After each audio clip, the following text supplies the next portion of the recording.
Fala aí, pessoal, seja bem-vindo a mais um vídeo aqui no canal. Vamos acompanhar as últimas notícias do São Paulo e o Tricolor entra em campo amanhã jogando em casa contra a Ponte Preta. Então, sem mais enrolação, vamos pro vídeo. Bora falar agora sobre salários atrasados no São Paulo. Existe alguma coisa nesse sentido? A especulação surge a partir da péssima fase do Tricolor, que vem de 4 jogos sem vitória. Um triunfo nas últimas 6 partidas foi aquele 4-1 contra o Mirassol. A sequência mais recente de 4 jogos sem vitória tem tropeços difíceis de se aceitar, como a derrota para o Red Bull Bragantino, que era um dos lanternas, como os empates contra a Inter de Limeira e Velo Clube, que estão entre os piores times do Campeonato Paulista. O único resultado que se salvou foi o empate em 0-0 contra o Palmeiras no Allianz Parque nesse domingo. Diante desse cenário, começam a buscar explicações e também suposições, como essa de que há salários atrasados. Mandei mensagem para uma pessoa do São Paulo para entender o que há de concreto nisso. E a resposta foi, abre aspas, os salários estão em dia.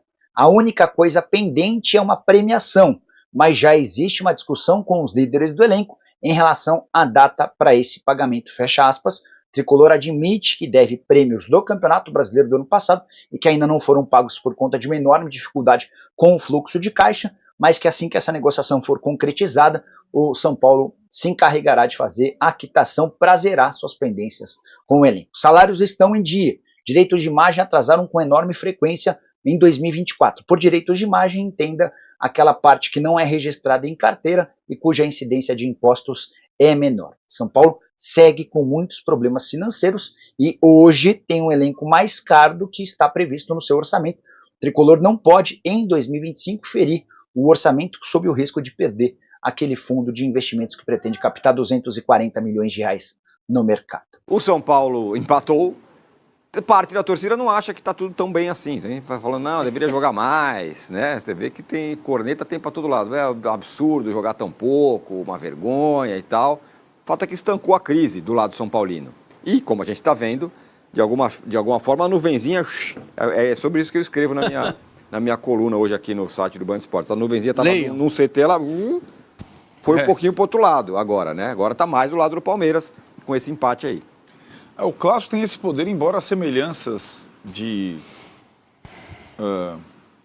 clima atual sejam várias entre São Paulo e Palmeiras. Clima no campo e extracampo, comunidade, etc. Por isso que a gente diz que nesse campeonato, nesse ano, desde o final do ano passado, a conexão do Corinthians com o seu time, com a sua... E agora o Santos, porque tem um fator Neymar aí, é diferente do que vive em São Paulo e Palmeiras. São Paulo e Palmeiras, acho que todo time tenta essa coisa, todos nós contra o resto.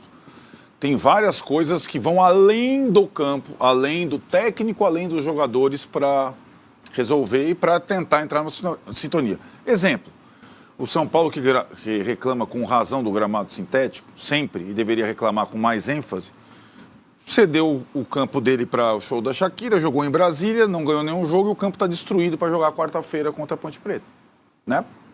Então, assim, esse é o técnico? São os jogadores? É o torcedor? Esqueceram lá o preço médio do ingresso, tá caro em Brasília, tá caro no Morumbi. Então, são coisas... Se o clube de futebol não se preocupa com detalhes, o técnico e os jogadores são incapazes de resolver tudo sozinho, por melhores que eles sejam, né? Agora, talvez a diferença aí seja a formação do elenco do Palmeiras e do São Paulo. Um clube tem condição de ter um baita elenco, o Palmeiras, em termos financeiros, não tem. E ontem foi até interessante, outra frase do Abel. Ele ficou comparando com anos passados, inclusive citou o São Paulo. Nós nunca fomos que nem o São Paulo. Quando eu falava que o elenco do São Paulo era melhor que o do Palmeiras, nas temporadas anteriores, era pela quantidade de opções. Só isso. Ele falou, não, ele não incluiu só Flamengo e Botafogo, ele falou Atlético, São Paulo, Corinthians. Porque o elenco do Palmeiras é mais enxuto que todos esses. Dos 12 do banco, 9 garotos. O São Paulo, o Zubeldia falou, o São Paulo esse ano ele vai estar mais para Palmeiras. Ele tirou 17 e entraram 4. O São Paulo não tem condição para essa temporada de ter um elenco como teve as temporadas anteriores. Não tem condição financeira, existem travas. Para entrar um tem que sair 4. O Palmeiras não tem nada a ver com isso. E por isso que o torcedor fica mais maluco. Como se o clube arrecada recorde, não consegue contratar jogadores, né? O São Paulo dá para entender um pouco o que está sendo feito, que é aquilo, apostar num time titular mais forte, mais velho, que vai ter problemas, e o banco, seja o que Deus quiser. Depois de 4 jogos na semana, de um treino de 45 minutos no sábado, Juninho a galera, treino de 45 minutos, Lucas e Oscar já tinham falado que não iam começar jogando, jogaram até o fim em Brasília.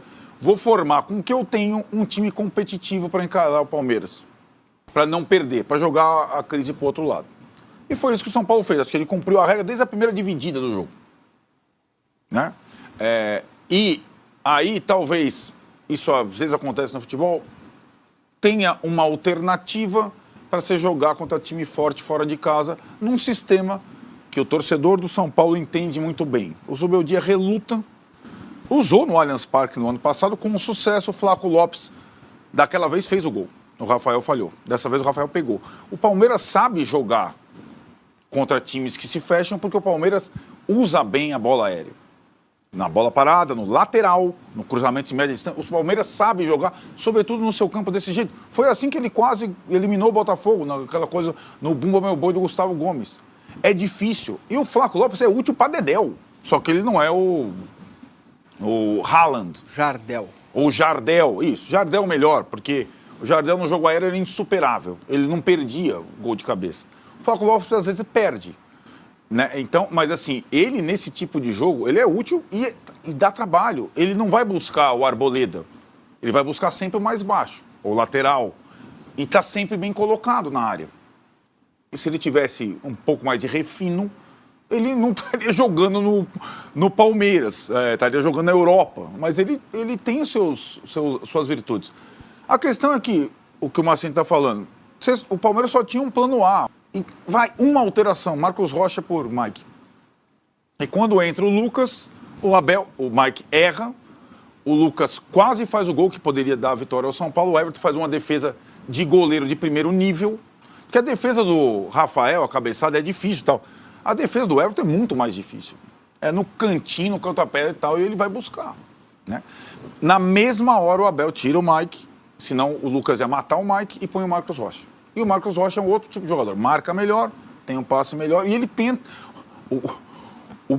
O Abel, a tripla alteração, aí é o banco, o limite e a noção de que se não der para ganhar, pelo menos a gente empata. Porque, na verdade, ele tira o Veiga, o Rios e o Mike. 3 jogadores com características ofensivas. Tira os 3. Que nenhum dos 3 estava bem, né? Exato. Estavam bem marcados. O São Paulo travou. O São Paulo fez um bom jogo taticamente. Ele travou lado e centro. O Palmeiras não jogava. Né? Mas aí que tá, o Abel colocando Aníbal mais à frente. O Alan, né? O menino. A gente não fala. Coitado, sumiu no jogo. Então, mas assim, é a opção que ele tinha. Entrou lá, não conseguiu jogar. O Rio, o Aníbal e o Marcos Rocha entraram bem e criaram dificuldade para o São Paulo. Foi o que o Zubeldia falou. Quando o Zubeldia teve que usar o banco e os jogadores, o Oscar e tal, o time perdeu.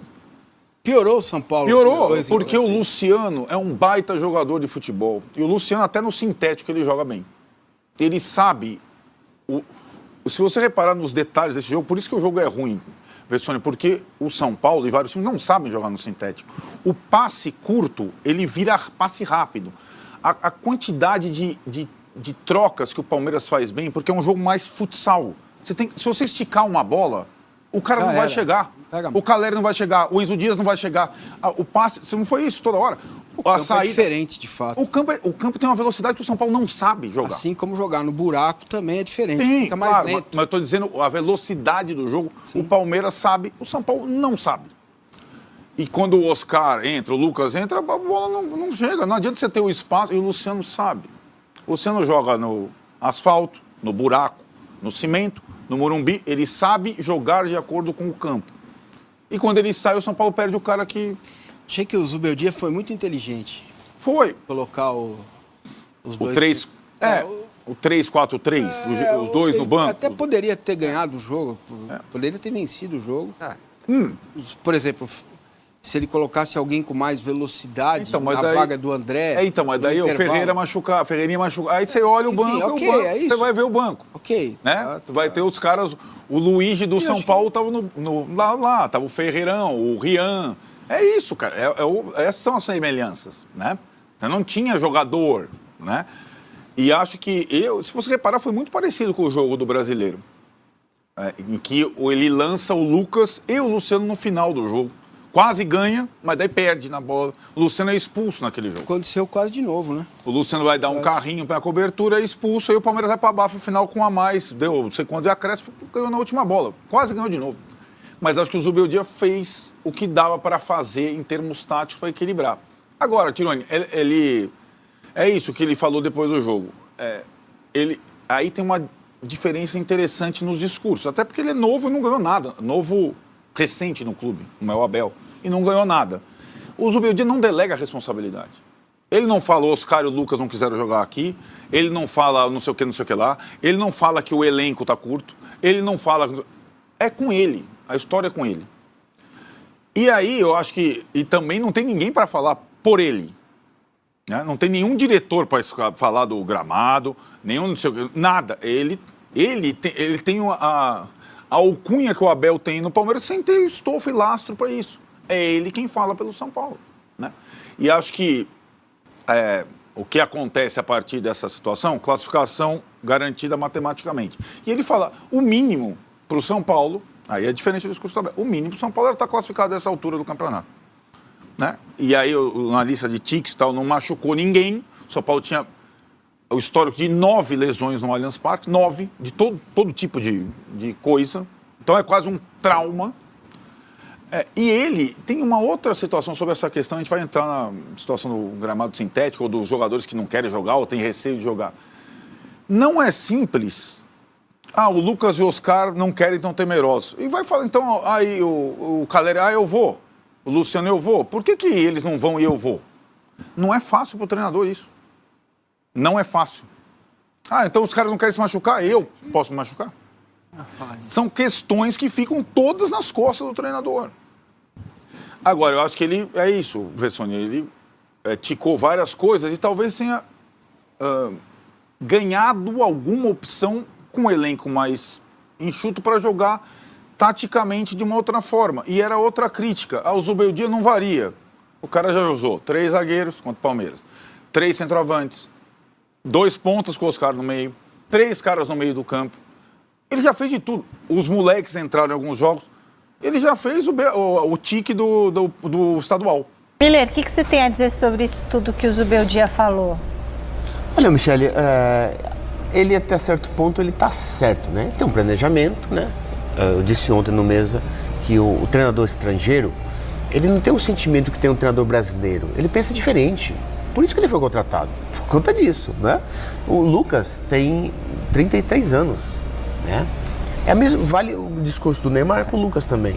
O Lucas, ele gosta o quê? Do individual. Ele gosta de correr com a bola, né?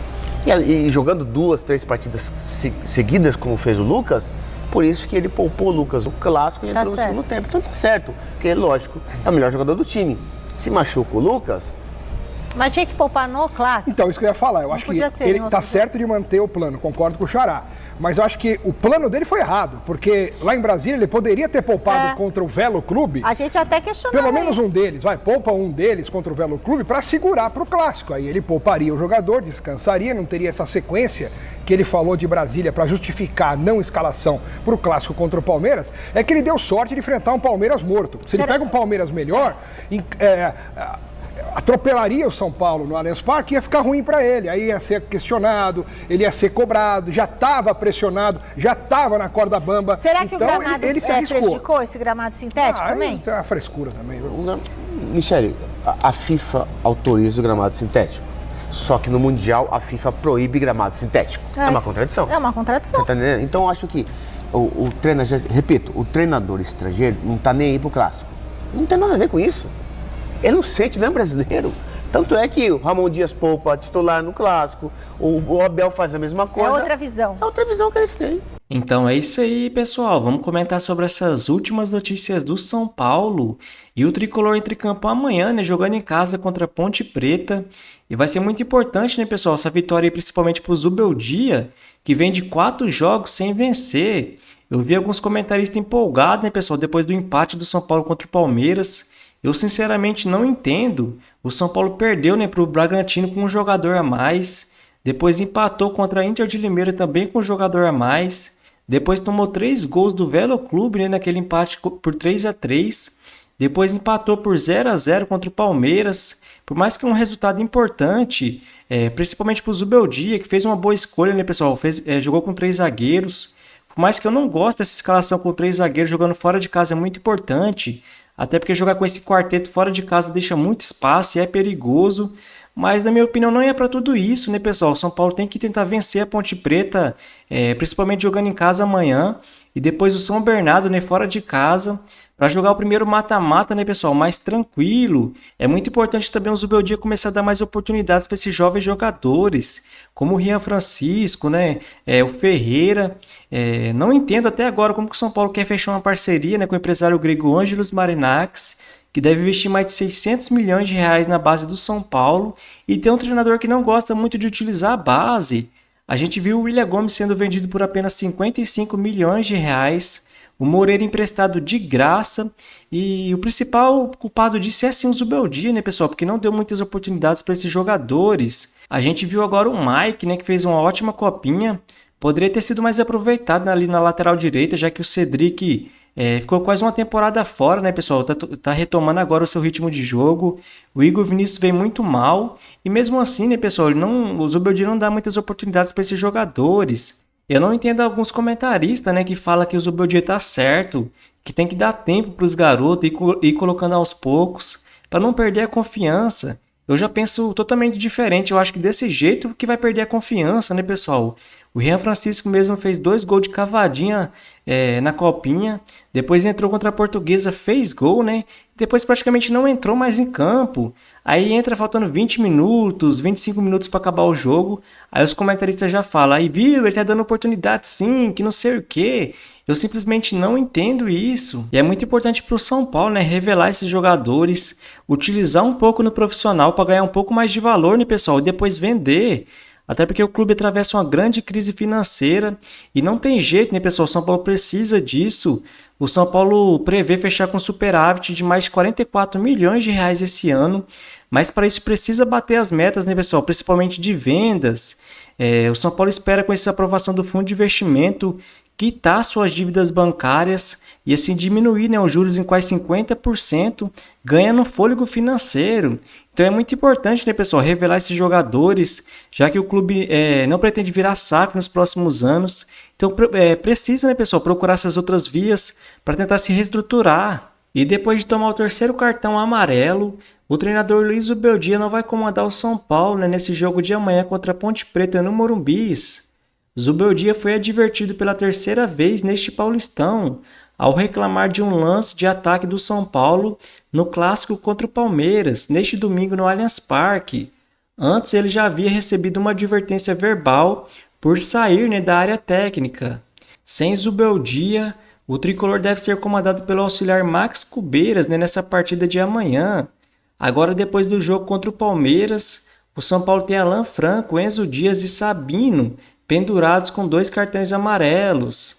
Então é isso aí, pessoal. Se você curtiu o vídeo, deixa seu like, se inscreva no canal e até a próxima!